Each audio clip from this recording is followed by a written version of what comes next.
Man is a miracle, ultimately made out by nature out of a handful of dust. Right? That is what we are made out of. I used to say a long time ago, some of you must have forgotten, that this miracle that man is, some years ago, many years ago, it seems scientists were asked what is the cost of the raw materials which go into the making of the human body. And some brilliant scientist sat down and said 80% of it is all water. And water used to be until very recently free. Then what remains is 20% remains. This is calcium, iron, sulfur, whatever other ingredients, and in the quantity in which you want them. If you want to buy them from a shop, probably in those days they only cost about 95 paise. That's the value of the human body. And now, I always say, for added effect, making allowance for inflation and so on, 95 paise must have become 9 rupees, 98 paise, 99 paise, like bata pricing, They never say 10 rupees, they always say 998.99, not 1,000 sims. So that's the value of the human body. But look at them, it's a miraculous thing, because with this human body made out of 95 cents worth of raw materials, you have done Shakespeare, you have created Michelangelo, you have created Einstein, you have created email, you have created everything.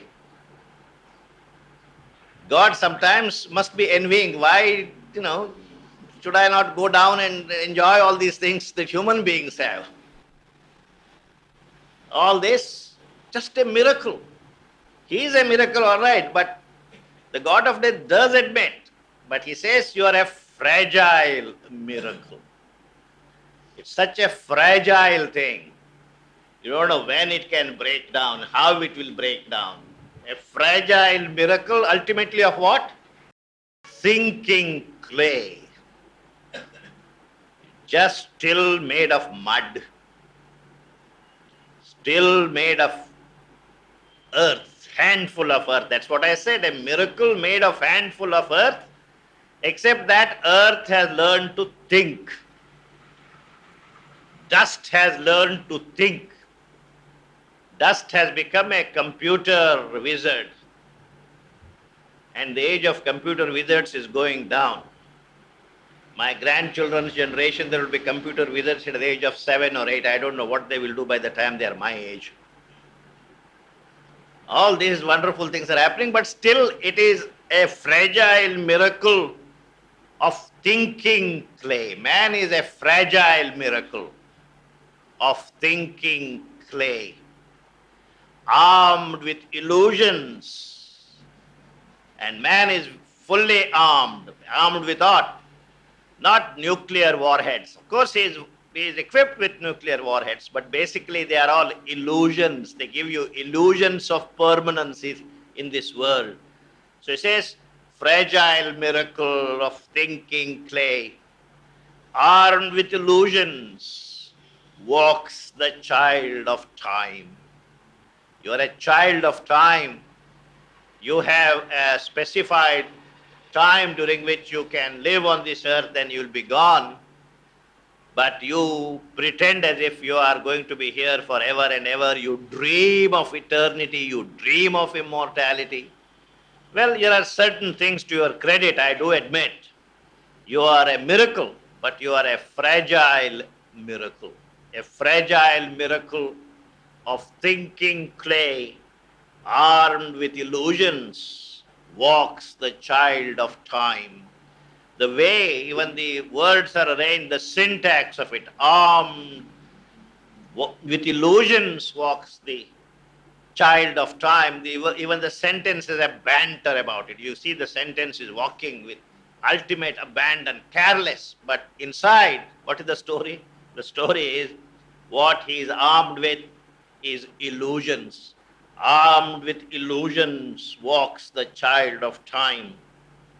To feel the void around he feels and dreads, the void he came from and to which he goes, he magnifies his self and names it God.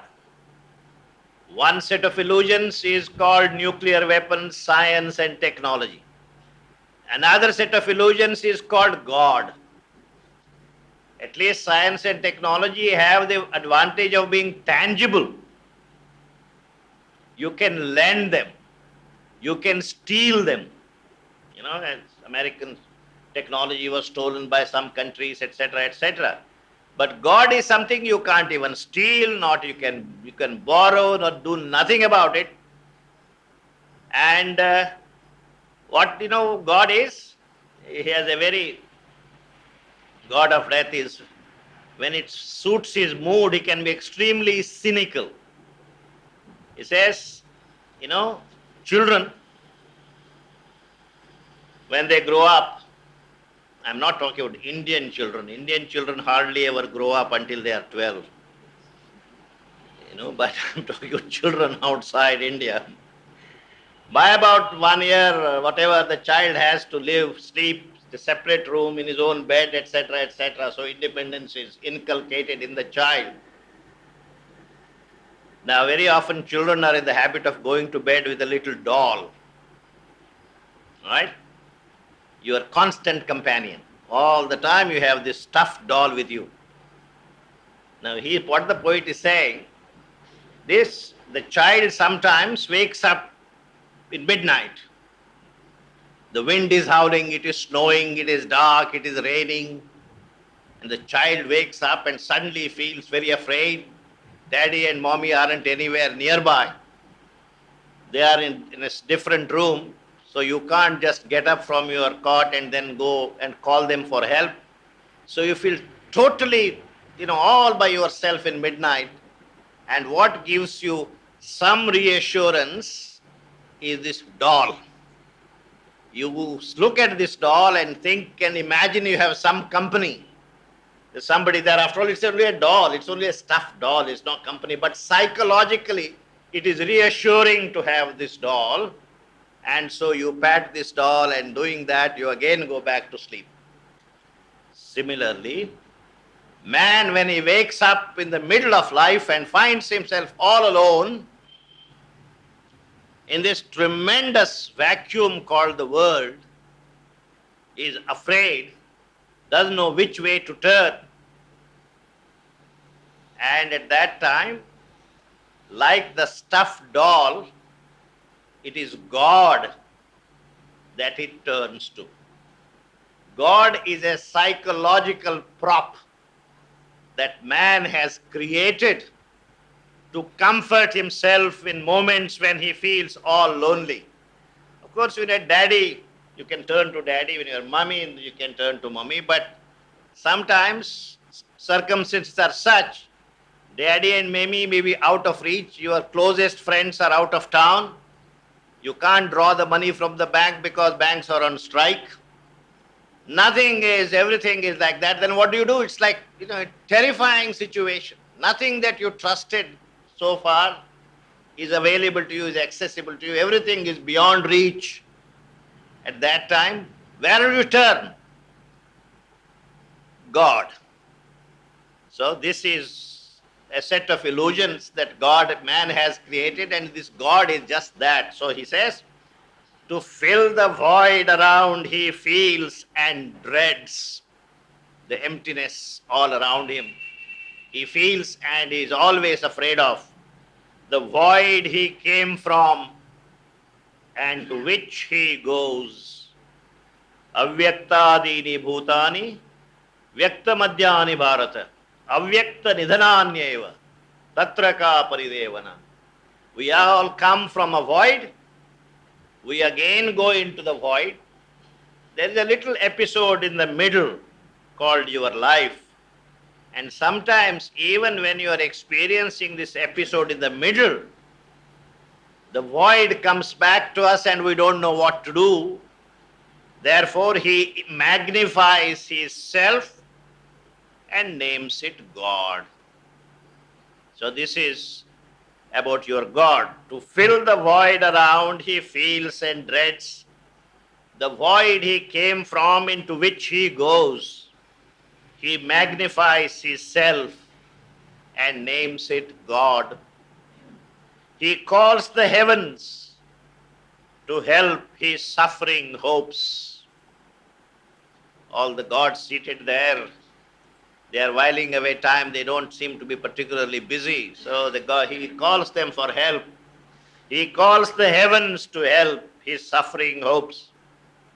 But he says, he sees above him with a longing heart, bare spaces more unconscious than himself, that have not even his privilege of mind, and empty of all but their unreal blue, and peoples them with bright and merciful powers.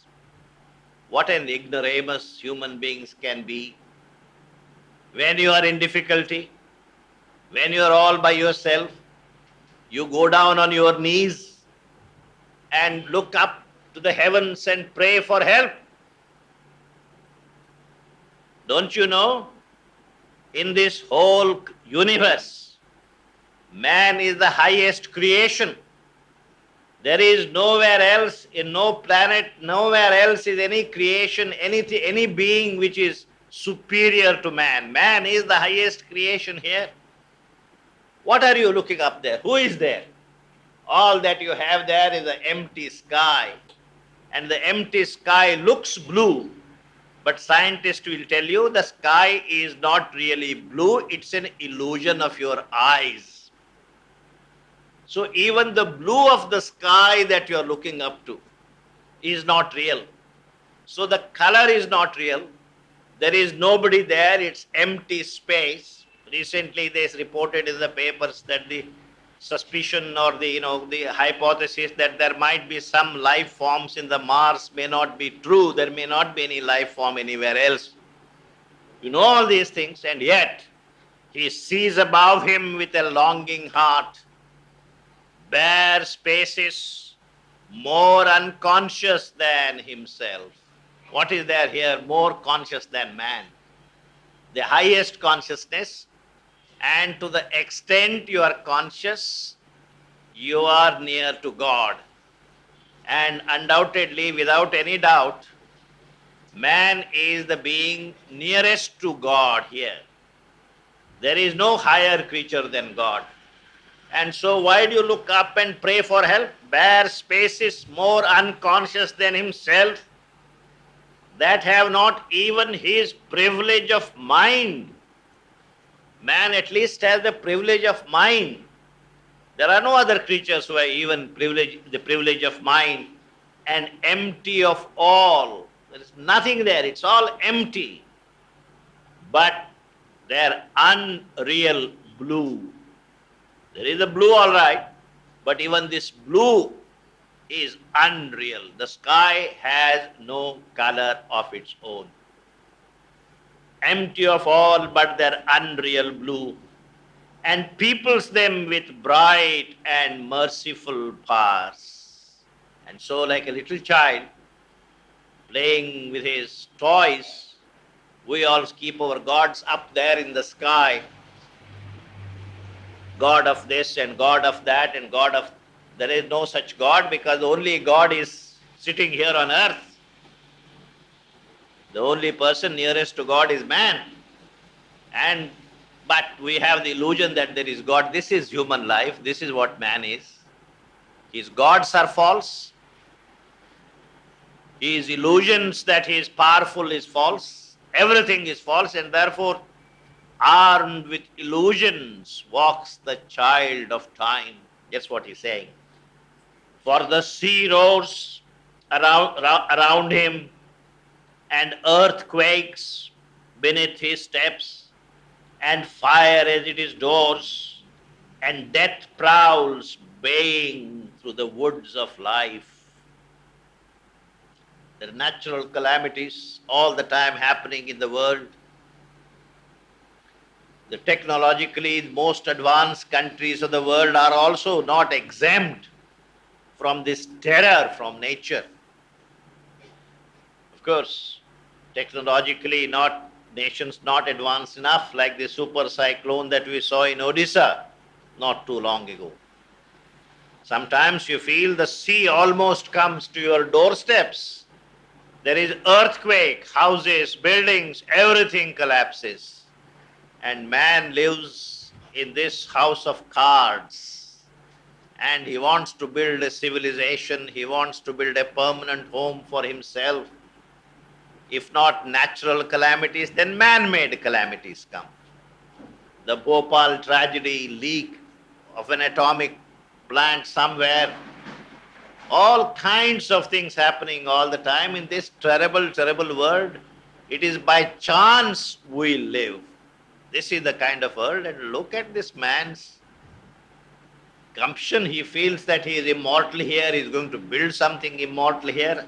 So he is kind of trying to convince Savitri this is already a gone case. There is nothing that you can really do. So he says, for the sea roars round him and earthquakes beneath his steps, and fire is at his doors, and death prowls baying through the woods of life. Death prowls baying. It's a terrible line. Death prowls baying through the woods of life. Moved by the presences with which he yearns, he offers an impeccable shrines his soul, in impeccable shrines his soul, and clothes all with the beauty of his dreams. And man has a very fertile imagination. So he imagines all kinds of gods and puts them in these little shrines, worships them and hopes they will get help at the appropriate time. And this help hardly ever comes in the form man expects them. Moved by the presences with which he yearns for these presences. And because you yearn for these presences, you think they are real. It is a funny thing, it's true in one sense. There is a deep psychological truth in what Yama is saying, or although he is saying it ironically. Gods are not there outside. Gods are within us. And we create them through our aspiration. We bring them out through our aspiration. And so you yearn for them, and the gods are created, the presences are created. So man keeps yearning for these gods, and in so yearning for these gods, he creates them. So they are not out there, they all come from within his being. So he says, moved by the presences with which he yearns for these presences. He offers in implacable shrines his soul, he offers his adoration, his puja, and clothes all with the beauty of his dreams. The gods who watch the earth with sleepless eyes and guide its giant stumblings through the void have given to man the burden of his mind, and his unwilling heart they have lit their in his unwilling heart they have lit their fires and sown in it incurable unrest. If there are gods, they have now not done any good turn to man, they have tormented him. How have they tormented him? They have given him a heart which constantly yearns for things which he doesn't have. He has been given an imagination which always keeps imagining things in the future. He has been given a mind which always dreams and which always wants to create. And unrest seems to be the very quality, character, hallmark of man. Man, never to be content. Whatever you give, I said the other day, and sown in it incurable unrest. This incurable unrest, this is what we have. Look at horses, how happy they are. They get up in the morning, they have their feed, they go running, right? They run until they are tired, then go down and underneath a tree, have a snooze, again lunchtime, dinner time, playtime. They don't have income tax files, they don't have, you know, nobody knocks at their door at midnight, they don't have to decide issues of good and bad, moral or immoral, is this right, is this wrong, am I breaking any of the sacred don'ts? They don't have anything at all. Man has been accursed with mind. Mind is the root cause of all these problems. So quite a few novelists in the 20th century have wondered how nice it would be if we didn't have a mind. They want, of course, the computers, but they don't want the mind. The conveniences the mind has created, they want, but they don't want the mind, because the mind is always right, wrong, good, not good. Animal life, how I haven't seen any stories of animals having restless nights, they didn't sleep well at night. This never ever happens. Have a sound sleep. Where human beings, in spite of the fact they have like feather-like beds, they have air-conditioned rooms, still keep tossing in the bed. Why? Because of mind. So he says, oh Savitri, don't feel very proud of the fact you have a mind. It's an incurable disease that God have given you by giving you a mind. That's what he's saying. I mean, if you listen to the God of death, if you are a high court judge, and at the end of it all, if you are to give a judgment, you wonder what he should be doing. So look at his arguments are like that.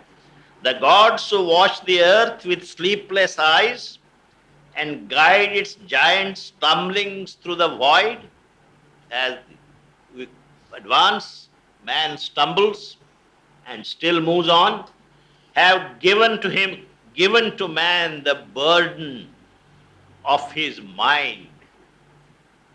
This big load, burden of the mind, in his unwilling heart, they have lit their fires, this fire, aspiration, fire of achieving something great, and sown in it incurable unrest. Incurable. This is one of the themes, as you see, the human aspiration, as I was talking about. This is true, but the God of death is twisting everything in his favor. It is this incurable unrest which has distinguished man from all other creatures. It is this incurable unrest that will ultimately prod us on, tease us on until we reach the perfection of God. That's the dynamo that's moving us one after slowly. But he's looking at the other side, that other side to it, which is it always keeps you unhappy, it always keeps you unsatisfied.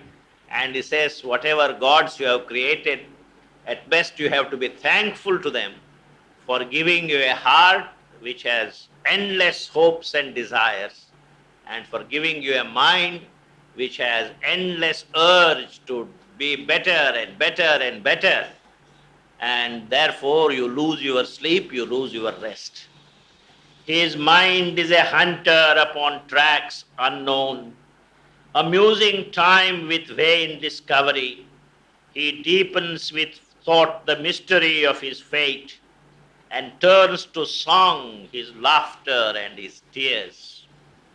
Well, if he can't do anything about his fate, man writes poetry about it, turns it to song. Like heartbroken in love. What do? You put a Saigal record, listen to Saigal, or listen to some ghazal, some similar, but is somebody who had the gift of words, turned this sorrow into a song. And he pats himself. Am I great? I mean, your literature, your song is all a cry of impotence. Why don't you realize that? Why are you so proud of all this? See, everything he takes and twists it. I don't know. we have not many lawyers left of this caliber anymore. Even as a lawyer, is absolutely sharp. You must give him all credit. You see, one of the wonderful things you have to see, even Sri Aurobindo writes the script for the adversary, he puts all of it, all of his creativity into that as much as he does when he writes about Savitri. This is what is called the negative capability. The poet doesn't take sides. As a poet, he is totally impartial. He makes this side of the god of death as strong as possible. He doesn't say, oh, he's a god of death, he is my adversary, etc., etc. He does put in his words such strong arguments. That's why I always say, if you want a criticism of Sri Aurobindo, you don't have to go anywhere else. You have to read Sri Aurobindo himself. Nobody has criticized Sri Aurobindo's vision as sharply as Sri Aurobindo himself. All the other criticisms are born out of a total misunderstanding or incapacity to understand him. It's only in Sri Aurobindo himself, he has exposed possible chinks in his armor, and that's what he does through this sharp-tongued, sharp-witted god of death that we have seen here. There is more. The whole of Book 10, 4 cantos, is full of this sophistry, full of these arguments. His mind is a hunter upon tracks unknown, amusing time with vain discovery. So what does man do? Sits in the laboratory, discovers something to amuse himself, and he thinks he has found the truth. He's found the truth to revise it only 5 days later.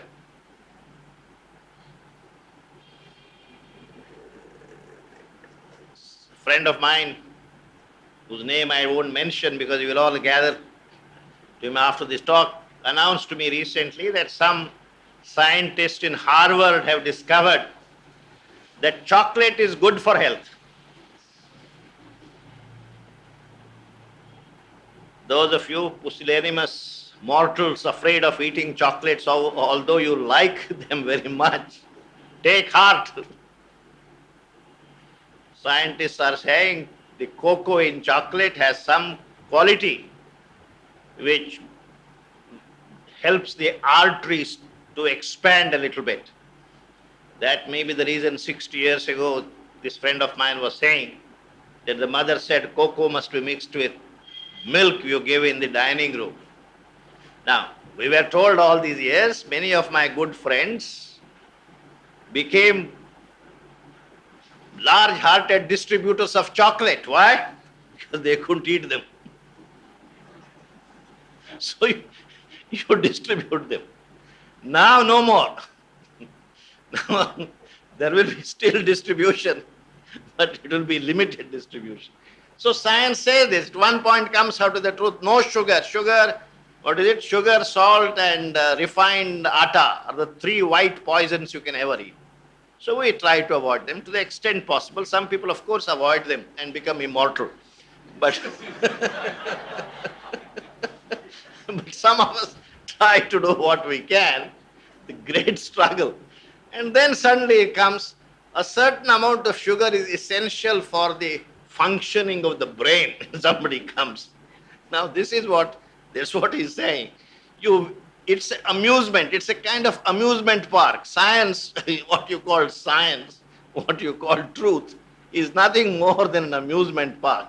He says, his mind is a hunter upon tracks unknown, amusing time with vague discovery.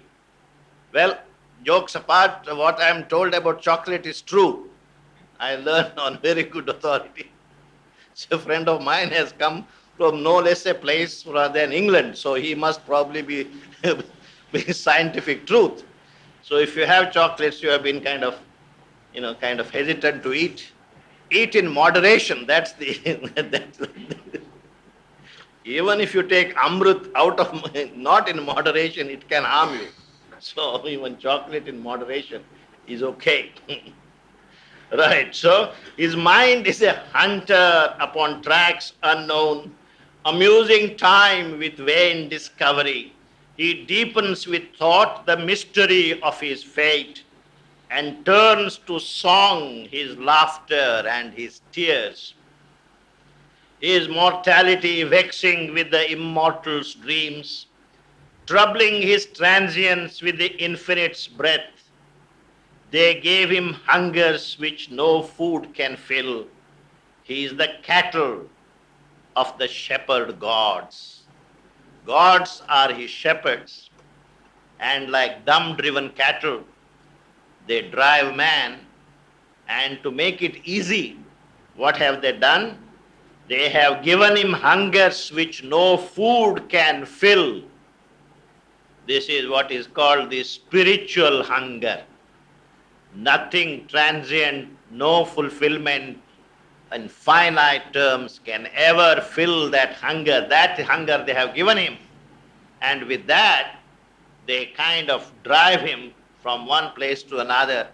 Gods are the shepherds, shepherd gods. His body, the tether with which he is tied. The body is the rope by which he is secured. They cast for fodder grief and hope and joy. Fodder, you need all these, a combination of all these.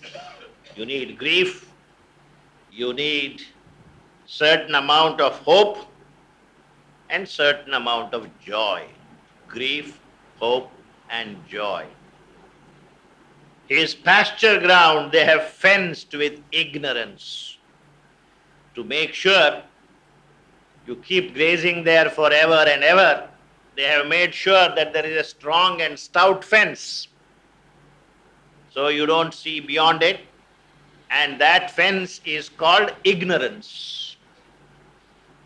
And as you know, there are various kinds of ignorances. We won't go into it. So this is what man is. He is like dumb-driven cattle of the gods, and he keeps grazing in this little pen, which is surrounded, which is guarded by this fence of ignorance. Into his fragile, undefended breast, they have breathed a courage that is met by death. They have given him a wisdom that is mocked by night. They have traced a journey that foresees no goal. Man, is the measure of all things, Shakespeare said. He's a top in creation. But he is in his fragile, undefended breast. They have breathed a courage. Some man has this courage. He adventurous by nature. Until death overtakes him, he can go on struggling. They have breathed a courage that is met by death. They have given him a wisdom that is mocked by night. So all human wisdom casts a shadow that's mocked by this night, by this shadow. And they have traced a journey that foresees no goal. There is no goal for this human journey. You keep simply saying tomorrow, tomorrow, tomorrow, better still tomorrow, but there is no goal. Aimless man toils in an uncertain world, lulled by inconstant pauses of his pain, scourged like a beast by the infinite desire, bound to the chariot of the dreadful gods. The terrible picture. Aimless man toils in an uncertain world. The world is uncertain. We've already seen that. Natural calamities, man-made calamities, diseases, illnesses. That's part of the world in which man lives. Lulled by inconstant pauses of his pain. The great British novelist Thomas Hardy said life has these little brief episodes of little happiness surrounded by vast spaces of pain. Little islands of happiness we have. And otherwise on both sides there is infinite pain. So here also he says, lulled by inconstant pauses of his pain. So if you have constant pain, and once in a while you have short intervals of relief, you kind of suffer this pain to reach that lull of relief. So life is like that. We know from time to time a little relief will come to us. So whatever suffering we have to go through, we are willing to bear it, hoping that this interval of relief will come. It's only an interval. It will once again be broken by another session of pain. This is what life is in uncertain world. Life is a story of pain, punctuated by occasional episodes of happiness. He is like a beast by the infinite desire. Constantly, you have got some of these people who kind of take a whip and lash against themselves. Desire is the whip. Gods have given man so that he lacerates his own body all the time. It doesn't seem to be any other reason. Why should man wound himself, hurt himself by constantly chasing this desire? Desire never tires out. There is, in the Vishnu Purana, there is this something called Yayati Gita. Yayati is the king who, when he grew old, in those days, people were not like you and me. This was in early days. They used to live for 600-800 years, and they had a youth for 600 years, an old age of maybe 100-150 years, a childhood of 100 years. So he had a long session of youth. But when he became old eventually, whether you are 80 years or 600 years, old age will come. He suddenly realized that his desires had not been fulfilled yet. He says, what is this untimely old age? My desires are still young. Then he went to his guru. In those days, his gurus. So he said, all right, there is only one remedy to it. Find somebody who will exchange your old age for his youth. You can give him his old age and take back his youth. You will have another innings of 600 years. It's not very easy, right? He had 5 sons. He said, at least one of the sons, if they give me partially 100 years each, fair compromise, right? But none of them was willing to part with even 1 year. Why 100 years? He said, Dad, you have had your innings, now let us live our life.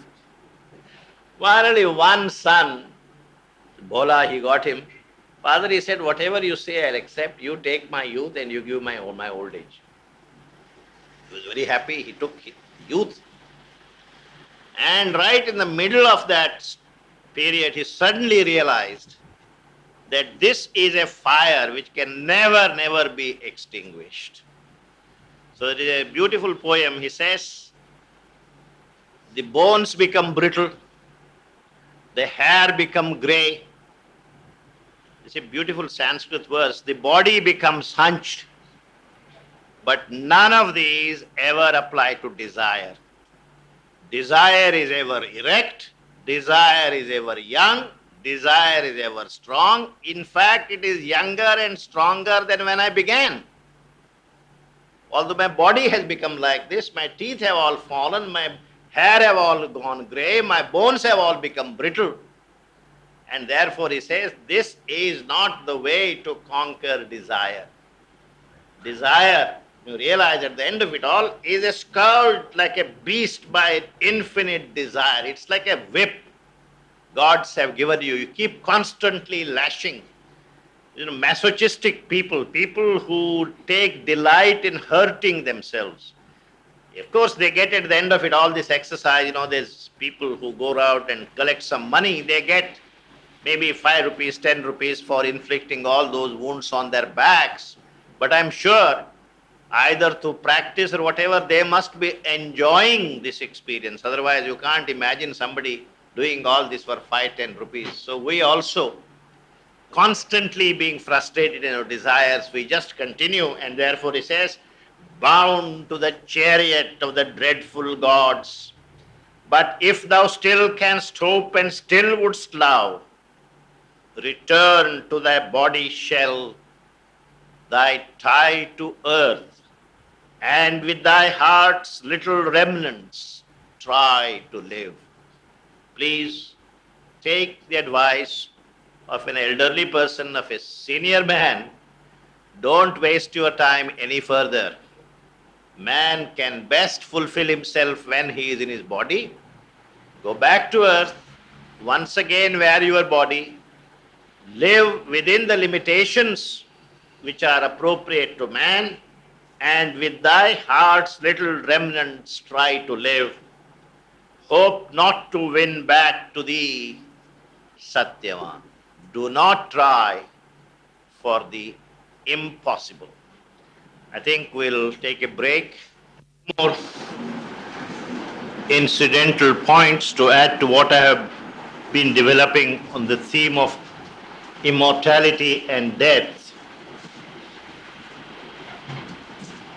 What I have said so far, I will reword it, put it slightly different way.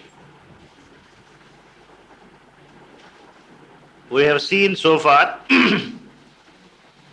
that according to science and according to spiritual wisdom, death is not a necessary accompaniment of all manifestation of life.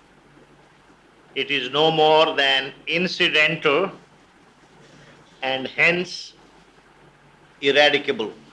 It can be eradicated. But however, as I have always emphasized, this is not to say that clinging on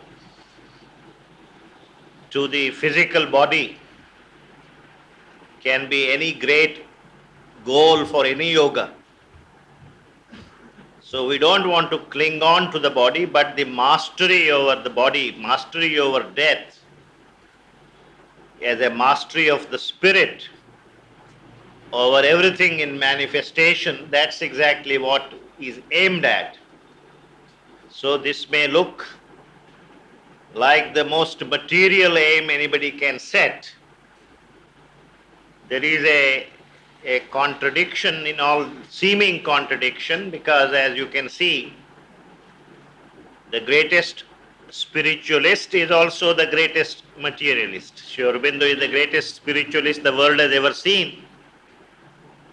But his spirituality is so all-comprehensive, all-pervading, that he has taken up what is regarded as matter also in his purview of spirituality. Similarly, our pursuit of physical immortality is not the usual, that should not be understood in the usual way of attachment to a body, perpetuation in the same body forever and ever.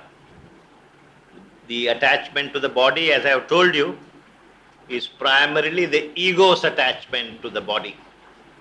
It is the ego that is attached to the body, but the spirit is not attached to the body. Of course, is not ungrateful to the body. It's grateful for all the services rendered by a body, but it realizes it's no more an instrument.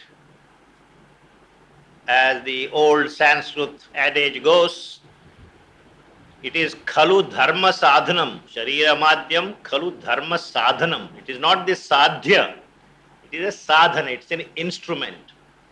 And however much you appreciate the role played by an instrument, you know it's an instrument, it has to be discarded someday, etc. So it's not out of an attachment to the body. In fact, we have seen so far that it is by clinging on to that part of our being which is immortal that ultimately conquest over death is possible. And this that is immortal is the soul or the spirit which enables to seek union with the divine, achieve union with the divine.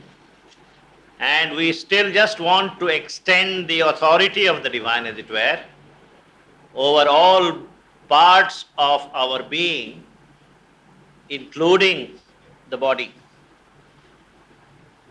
Now, before we can even be candidates for this, certain basic conditions have to be fulfilled, satisfied.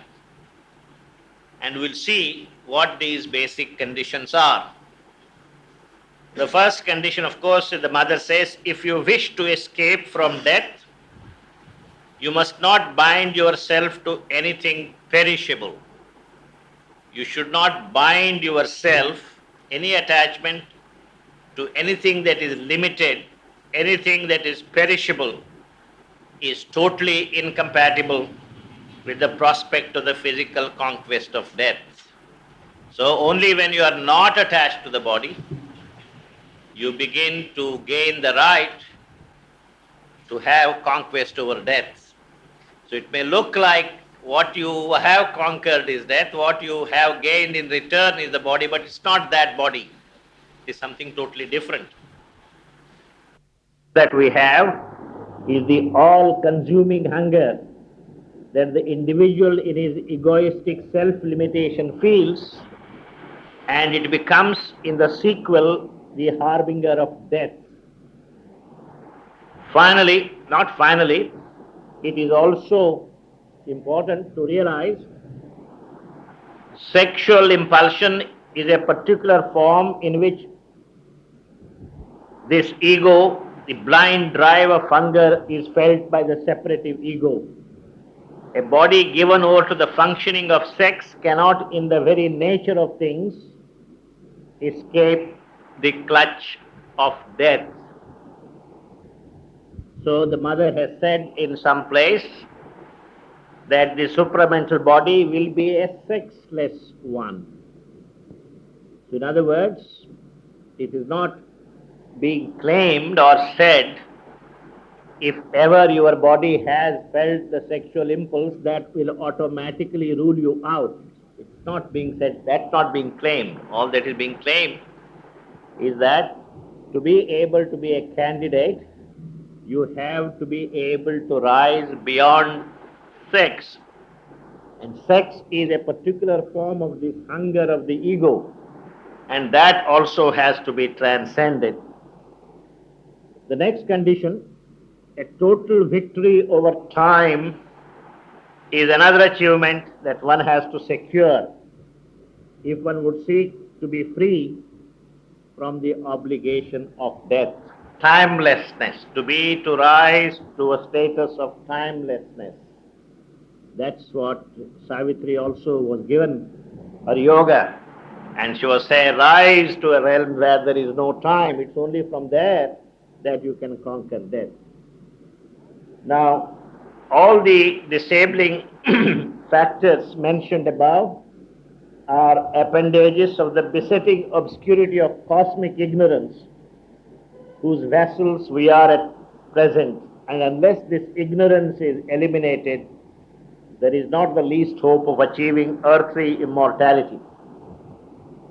Even if the cosmic ignorance is subjectively abrogated, that will not suffice to confer upon the body the boon of immortality. Suppose you have fulfilled all the spiritual qualifications, that will not automatically enable you to claim immortality of the body.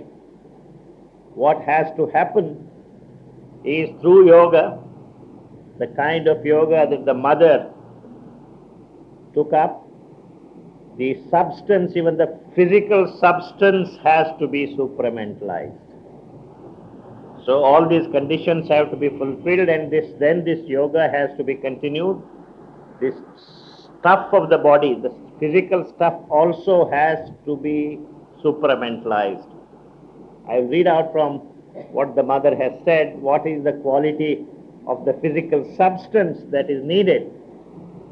And all this, as you can see, this is not the agenda of you easily walk into some place and suddenly become immortal. The work that has to be done, of course, the mother and Sri Aurobindo has done all the groundwork, the infrastructure has been Prepared, it's like saying a university has been set up, the professors have been appointed, the library has been built up, and the laboratories have been built up. But ultimately, you have to go there and study and acquire all this knowledge yourself just by filling an application form. You do not become deserving of a degree. All this is an infrastructure. The infrastructure is there, but you have to go and work, you have to go and labor there. And so that work still remains to be done by whoever it is that thinks he is a candidate for this. It doesn't automatically come. All this has been done, but I said the work has to be done. For that to happen, the body consciousness itself has to be totally illumined and made pliable and responsive to the demands of the indwelling spirit. We saw the other day the main spiritual reason for death. Sri Aurobindo has been emphasizing that life is the real thing here. Life is the basic thing. Death is only a process of life, in the sense as a man changes gradually, life is given for man as an opportunity, as a theater for changing, for growing. The higher the parts of a being, the more rapid the pace of their change. But the body is that part of man which is very slow to change. And as a result, what happens is the inner beings begin to change and the body is left behind. The body can't keep pace, and a certain disharmony develops between the soul and the body. And then it would be a great tragedy for us to keep this body which is not capable of supporting you. The body can then become a prison instead of becoming an instrument. And in His infinite wisdom, Lord has made sure that the body doesn't continue and the body therefore is left, and so that you get another body, another instrument. So if we concentrate on life, what we are looking at is we are looking at the whole phenomenon from a wrong end. We are looking at it from the death end. We have to look at it from the end of life. And if you look from the end of life, not the life of the ego, but the life of the spirit, then death is in its exact place and is supposed to do doing exactly what it is supposed to do. And so, this is the important thing. With all the spiritual attainments that have been prescribed here, once that is done, then you are in a position to offer your physical body, your physical substance for change. This change has to come. It's like the capacity of matter to receive and to communicate higher and higher forms of consciousness. After all, the trunk of a tree is also matter, and so is a lump of a stone. Both are matters. But the trunk of a tree is matter which has been to some extent refined enough to receive, to communicate various kinds of pranic energies, very elementary pranic energies. Then you come to the body of an animal.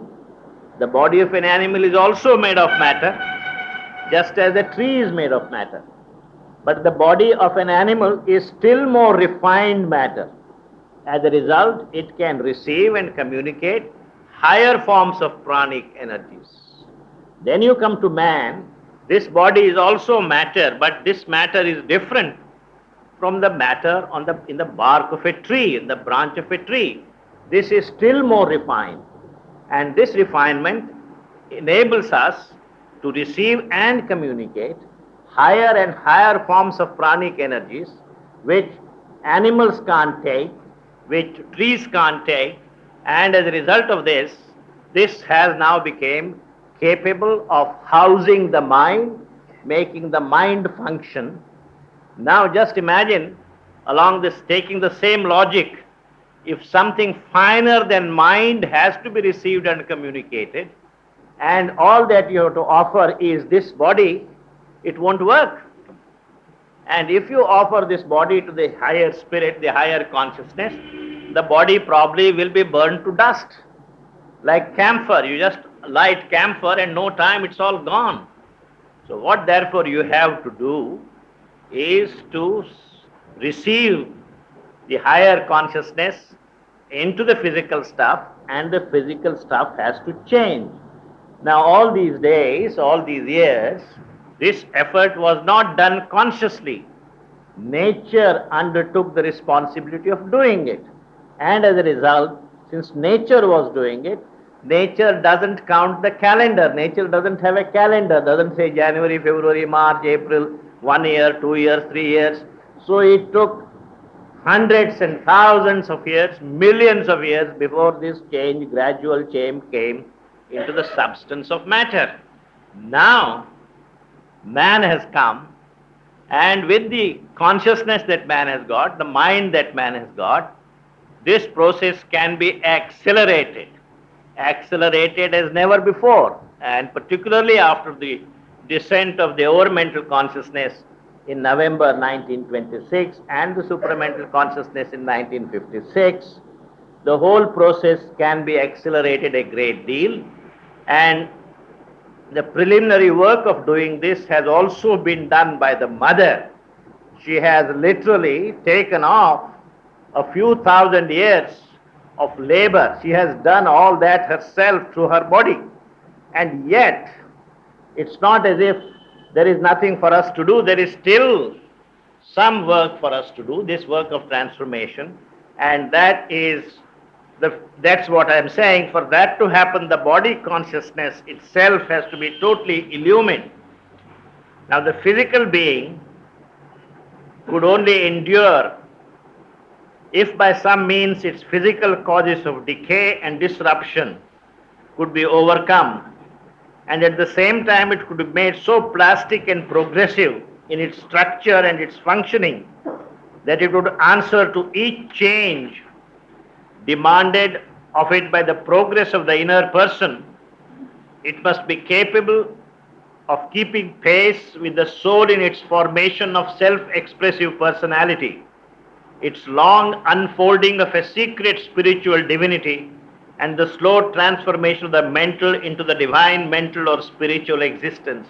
If the body can keep pace with this, the inner change, and support it by being an appropriately useful instrument, then death doesn't have to come.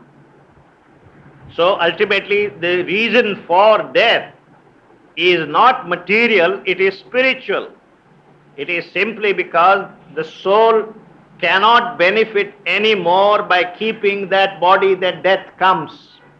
This is one great important fact. Whenever death comes, there may be other exceptions to it, accidents and so on, but from what the mother and Sri Aurobindo have written, it seems to be the primary cause of death is this mismatch between the body and the inner being. And the soul's progress is something you and I, with our mind, cannot even judge, cannot even gauge. There are many, many such cases. I have mentioned this in the past. There was this case of Uma Bose, which Dilip Kumar Roy once referred to Sri Aurobindo. Uma Bose was a very young musician from Bengal, a very young girl, very talented, very good to look at, came from an aristocratic family, and Dilip Kumar Roy decided to take her up and train her. She was also taking training under very other great musicians, so Dilip Kumar Roy used to go from here, camp in Calcutta for months just to train her. And this young musician suddenly died at the age of 21 and 22. And Dilip Kumar Roy was more heartbroken than probably the parents of this girl herself. And he didn't know which way to turn, and he didn't ask, as we all have problems asking, what is it that this girl has done? What sin has she committed? Whom has she offended? Why is she going? This is because we think death is a punishment. God is a cruel man sitting there, and he doesn't have any ways to punish you, so he comes up with death. So he writes to Sri Aurobindo, he says, how do you explain the death of this young girl? And that letter is available in his Sri Aurobindo Came to Me, If you care to see it, look at that book. There is the answer given by Sri Aurobindo, and the main answer, I forget the details now, that he still gives is that her outer being at that point felt, or the soul felt, the outer being was incapable of supporting her growth. It needed another physical environment, another space and time. And that was the decision taken by her inner being, and death came. So we seem to have the ego standards, ego's ways. If somebody is good, he must succeed. If somebody succeeds, he must get a lot of money. If things of this kind, our entire balance, our entire things seem to be totally different, and the soul's ways seem to be totally different. Now, Sri Aurobindo has written an interesting footnote. He says, even in this Life Divine, this comes on page 822, he says, even if science, physical science or occult science, were to discover the necessary condition or means for an infinite survival of the body, let us say, scientists suddenly find, now that you have various kind of grafting and cloning and the processes that are being described in the Hindu, they are little snap that immortality chip is being discovered, immortality chip. All that you have to do is you have some valve weak here, you insert that chip and you are once again as strong as ever. God is seems to me, trying to tell us, you ask me whatever you want, I will give you, but I'm sure you will ask for the wrong thing. And we have been asking for the wrong thing one after the other. Ultimately, we'll conclude and we'll say, God, we don't know what to ask for. Please give me the wisdom to ask for the right thing. That's a different story. But the point is, all this is going on, and suppose science one day succeeds in finding the physical means, purely physical, scientific ways of conquering death, then Sri Aurobindo says, still, if the body could not adapt itself so as to become a fit instrument of expression for the inner growth, even if medical aid, scientific support is available to make the body immortal, and yet if the body fails to be an adequate support for the growth of the soul within, the soul would find some way to abandon the body. The soul would find some way to abandon the body. There are two ways of looking at it. Death doesn't come to you, pounce upon you. Look at it as the soul abandoning it. I don't need this anymore. I want something better. That's the perspective here.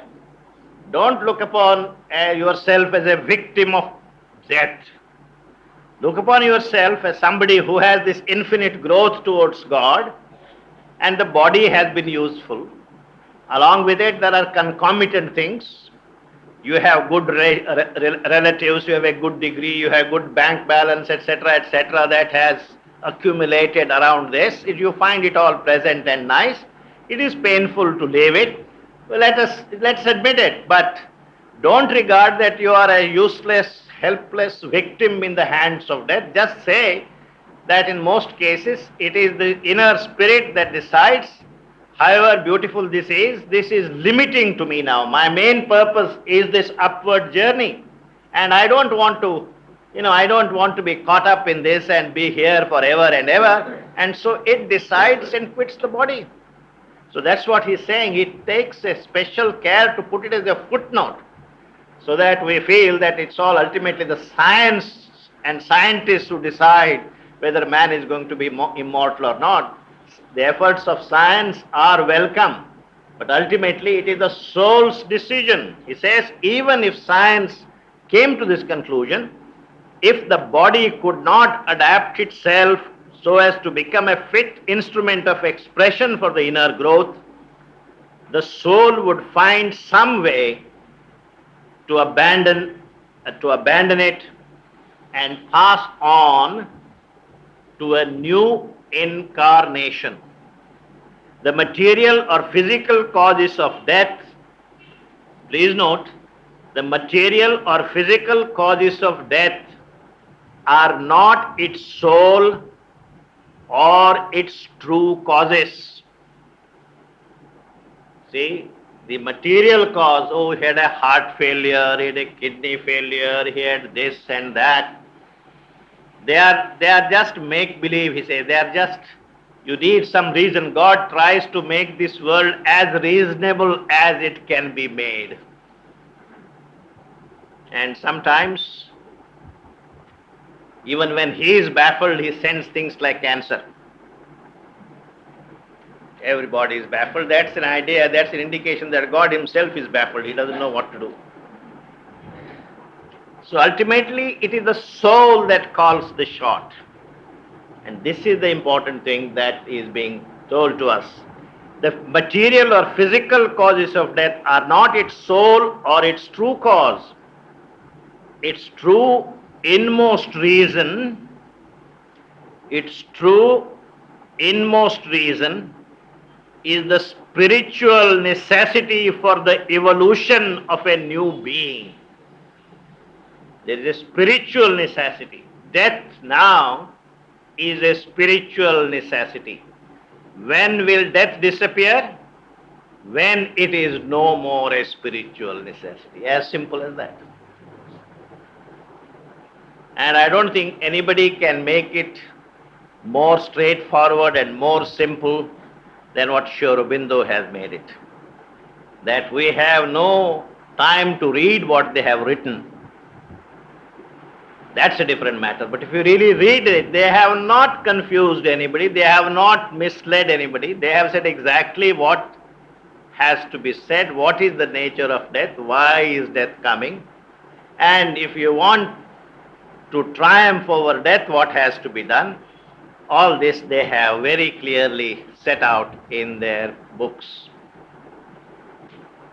As we have seen, death is not an immutable and absolute law inherent to the very substance of life, but a law altogether relative and relevant to a particular stage of the incomplete manifestation of Satchidananda. As Sri Aurobindo has warned, there is no more benumbing human error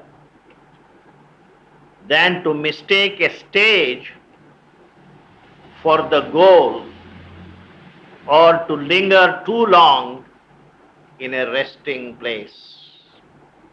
Death, we have reached a stage where death is a necessity. But this is only an interim stage in the evolutionary journey. And there is no need, since just because it has been going on for a long, long time, for many, many years, to regard that this will be what it is forever and ever. Just as people conclude, since pain, evil and suffering are the besetting circumstance of our life ever since we remember what life has been, we conclude that life will always be like this. Sri Aurobindo says, this is a mistake, because this is an evolutionary world and nothing is destined to live the same forever and ever and ever. Death and pain are there because of a spiritual necessity for them. When their spiritual necessity disappears, there will not be pain, suffering and death. This is the crux of the argument. So he says, there is no more benumbing human error than to mistake a stage for the goal or to linger too long in a resting place. I must confess at this moment in time that all this that I have said means nothing but lots of words until in our own lives we have had some inkling, some experience of the inner being or of the soul. Until you have some experience of that, all that I have been saying is simply words, words, words, which look impressive here as long as you are in this hall, which sound less impressive as soon as you leave the compound, and once you board the train and reach near Kazipet and so on, it's all gone. Next again we come and again we hear, again it goes. There is no antidote in spiritual life for first-hand experience. And all that you need is this breakthrough to your inner being. It doesn't have to be, through the Rajmarg. There are various ways there. Just even for a brief second, once you have it, all this makes sense. Otherwise, Upanishads are words and Vedas are words and everything is words, words, words. This is one truth that all scriptures uphold. And Sri Aurobindo and the mother also start from that truth. Okay, laws are nothing but the habits of the world. And the divine soul, which has taken birth in an apparent field of negativity, often accepts laws which it discards when their necessity is over. This is what I am saying. Certain things look like laws. They are laws, all right, but just because they are laws during a certain stage in our evolution, they don't have to be laws forever and ever.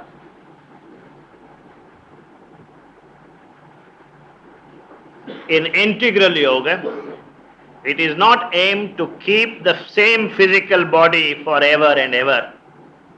What is sought to be achieved is the elimination of the elements of inevitability and forceful dissolution in the process of death, a complete freedom from the attacks of illnesses and the power to prolong life at will. A complete freedom from illnesses. I can't imagine the divine suffering from a failed kidney or a malfunctioning heart. If the divine has to be here, he deserves a body fit for his royalty. And that's the body we have to work out. It is through the supramental transformation of our limited and rigid existence down to the very cells of the material body, not just your mind, not just your will, not just your emotions. They're all right, but bringing it down to the very cells of the body, that the law of death at present inevitable will be abrogated and our earthly life will flower into the immortal life divine. The supramental change will involve not only human nature, but the body structure and its organ systems as well. Sri Aurobindo is quite explicit on this point when he speaks of the emergence of the new body, the divine body. The evolutionary urge, that's what he says, would proceed to change the organs themselves in their material working and use and diminish greatly the need for their instrumentation and even of their existence. You realize what a great complicated machinery is used to convert our food into energy. Just imagine how much, all that is needed to convert food into energy. And a lot of physical energy is needed also for this task. So if you have a breakfast like a king, as what one time the style, eat like breakfast like a king, and you have to drive to your office around 9:30, the king is already dozing off because all the energy in the body is busy digesting the breakfast. Now suppose we don't have to eat breakfast. Most people say if there is no breakfast, what is life for? Suppose you have ways of drawing physical energy directly for some other way.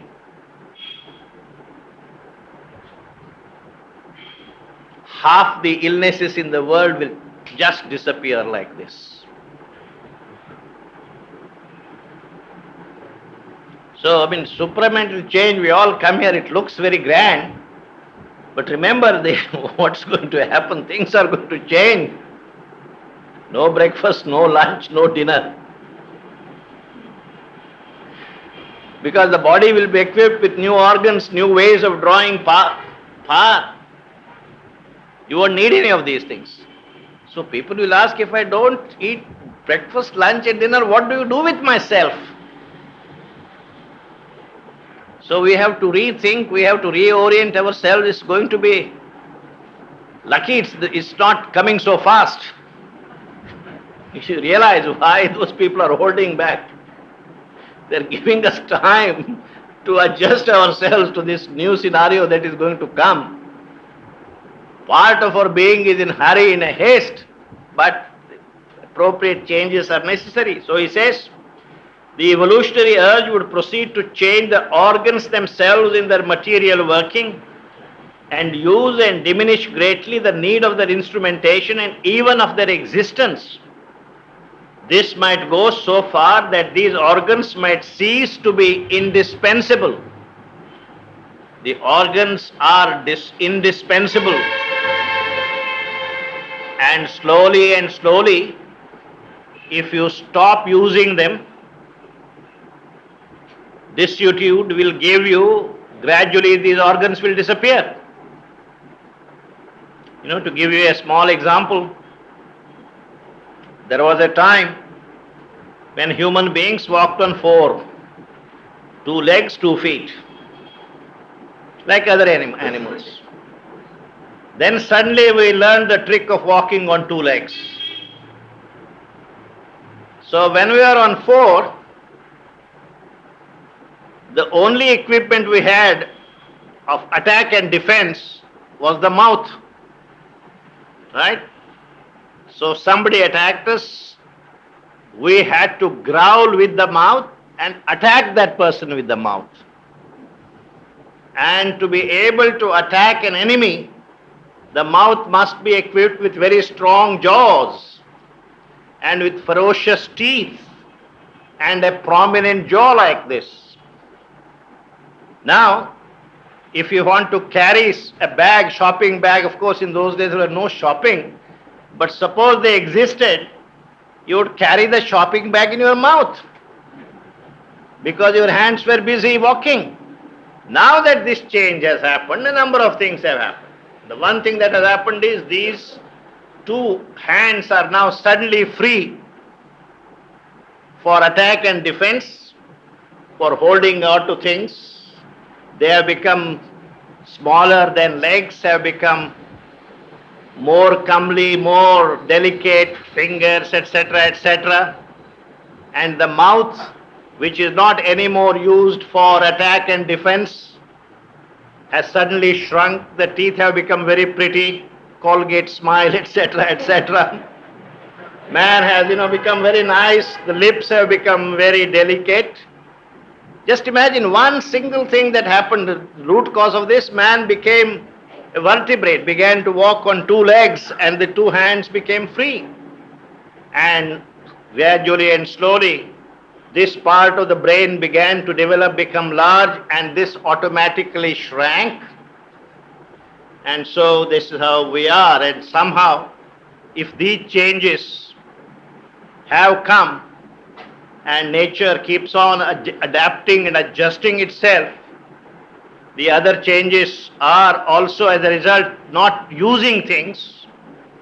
Things become small, things become delicate, etc., and finally they disappear.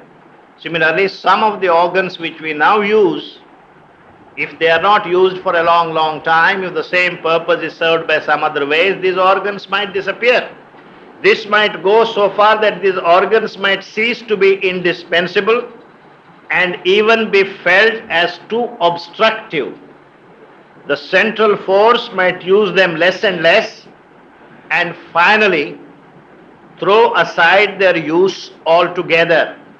If that happened, they might waste by atrophy, be reduced to an insignificant minimum, or even disappear. The central force might substitute for them subtle organs of a very different character. Or if anything material was needed, instrumentation that would be forms of dynamism in plastic transmitters rather than what we know as organs. Plastic transmitter kind of things will develop, which means God also is busy preparing the chips, microchips, for all the complicated organs that we have.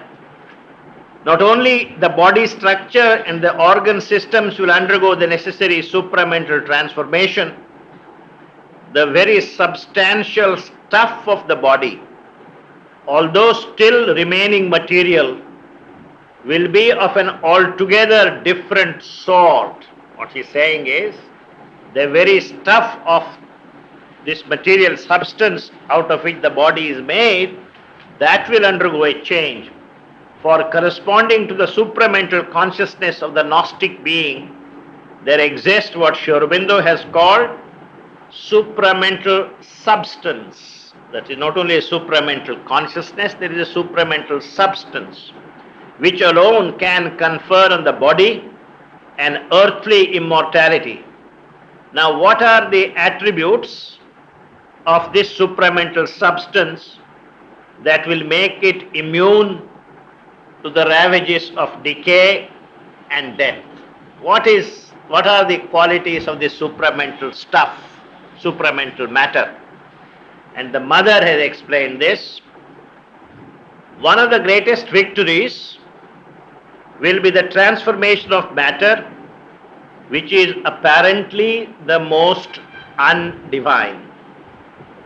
Supramental plasticity is an attribute of finally transformed matter. Supramental plasticity. Body material will be very, very plasticity. The supramental body, which has to be brought into being here, has four main attributes. The new substance will be characterized by these four main properties: lightness, adaptability, plasticity, and luminosity. The matter will be luminous, matter will be plastic, adaptable, and very, very light. When the physical body is thoroughly divinized, it will feel as though it were always walking on air.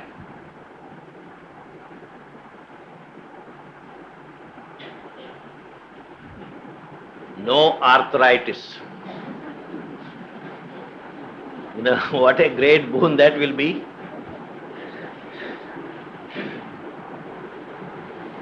Just float from here to the dining room. Except that you won't have to go to the dining room also. What we would like is the capacity to float, but where? To the dining room. So he says, when the physical body is thoroughly divinized, it will feel as though it were always walking on air. There will be no heaviness or tamas or unconsciousness in it. There will also be no end to its power of adaptability. In whatever conditions it is placed, it will be immediately equal to the demands made upon it, because its full consciousness will drive out all inertia and incapacity, which usually make matter a drag on the spirit. Supramental plasticity will enable it to stand the attack of every hostile force which strives to pierce it. It will prevent no dull resist. It will present no dull resistance to the attack, but will be on the contrary so pliant as to nullify the force by giving way to it to pass off. It's like, it's the boxing trick. You get a box, if arm here, you just turn back and this blow goes here, your body will develop this kind of plasticity, this kind of alertness, this kind of lightness. That's what it is. The inertia of the body will be completely gone. Thus it will suffer no harmful consequence, and the most deadly attacks will leave it unscathed. Lastly, it will be turned into the stuff of light. Each cell will radiate the supramental glory. Not only those who are developed enough to have their subtle sight open, but even the ordinary man too will perceive this luminosity.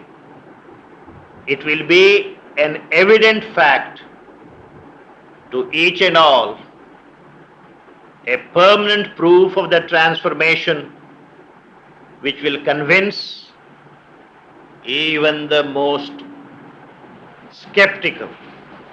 So, I thought I will conclude this part of my series of talks on death and immortality of what Sri Aurobindo and the mother say are in future for us.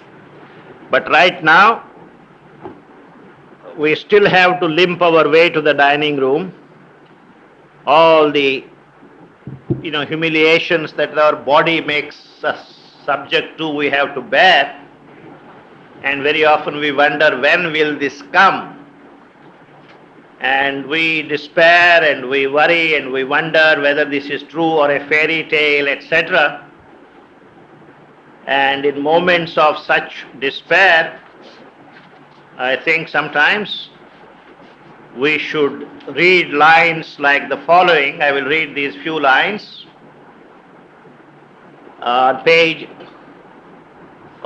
This is a page we read 10 years ago, 55.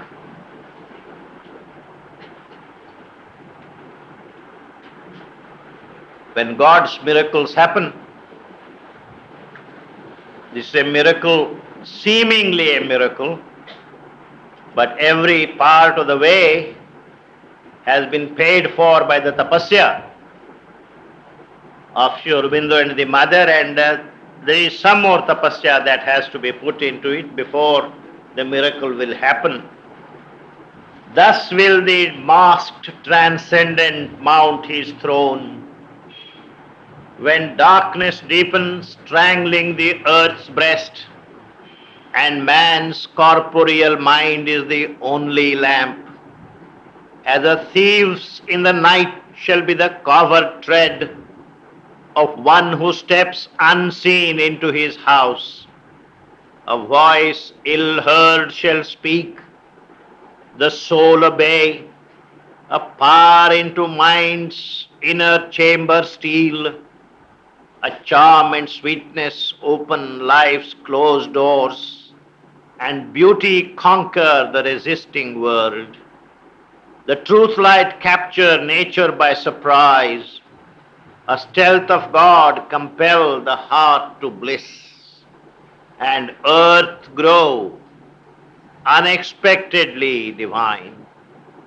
In matter shall be lit the spirit's glow, in body and body kindled the sacred birth. Night shall awake to the anthem of the stars, the days become a happy pilgrim march, our will a force of the eternal spark, and thought the rays of a spiritual sun. A few shall see what none yet understands, For God shall grow up while the wise men talk and sleep. For man shall not know the coming till its hour, and belief shall be not till the work is done. I think we'll conclude here today.